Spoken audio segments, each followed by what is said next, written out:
जिल्ह्यात शेतीसाठी आठवड्यात केवळ 36 तास वीज पुरवठा. पाणी उपलब्ध असून सुद्धा विजेअभावी रब्बीची पिके धोक्यात.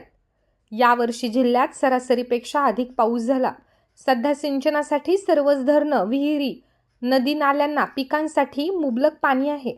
त्यामुळे शेतकऱ्यांनी मोठ्या प्रमाणात रब्बी पिकांची लागवड केली.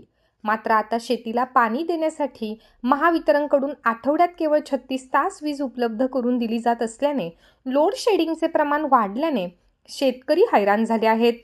वीज उपलब्ध होत नसल्याने अनेक ठिकाणी पिके सुकू लागली आहेत. त्यामुळे भारनियमन कमी करून जास्तीत जास्त वीज देण्यात यावी अशी मागणी शेतकऱ्यांकडून केली जात आहे.